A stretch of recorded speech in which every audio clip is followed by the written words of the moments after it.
हज़रत अबू हुरैरा रज़ी अल्लाह अन्हु फरमाते हैं कि नबी करीम सल्लल्लाहु अलैहि वसल्लम मस्जिद में तशरीफ़ लाए।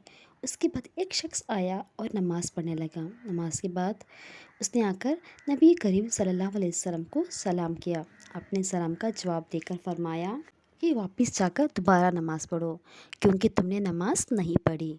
चुनांचे उसने दोबारा नमाज़ पढ़ी और वापस आकर फिर आपको सलाम किया। आपने इसी मरतबे यही फरमाया कि जाकर दोबारा नमाज़ पढ़ो, क्योंकि तुमने नमाज नहीं पढ़ी। 3 मरतबा इसी तरह हुआ। उस शख्स ने कहा कि उस ज़ात की कसम, उसने आपको हक़ के साथ नबी बनाकर भेजा है। मैं तो इससे अच्छी नमाज़ पढ़ना नहीं जानता, इसलिए आप मुझे अच्छी तरह से नमाज की तालीम दे दीजिए। नबी करीम सल्लल्लाहु अलैहि वसल्लम ने फरमाया कि जब नमाज के लिए खड़े हुआ करो तो तकबीर पढ़ा करो। फिर कुरान मजीद में से कोई जो कुछ तुमसे आता है उसे आराम आराम से पढ़ो, यानी सूरा फातिहा, और उसके बाद की किरात की तरफ इशारा है। इसके बाद रुकू करो, जल्दी ना करो, फिर सर उठाओ, फिर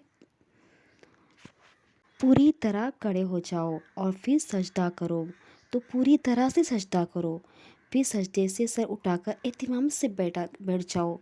दोबारा फिर इसी तरह सजदा करो। यही तरीका है नमाज की तमाम रकातों में इत्याम करो। उस शख्स ने क़याम, रुकू और सजदा ठीक तरह से नहीं किया था। जल्दी जल्दी में पढ़ने जाने वाली नमाज नहीं होती। नमाज को आहिस्ते से समझकर पढ़ना चाहिए।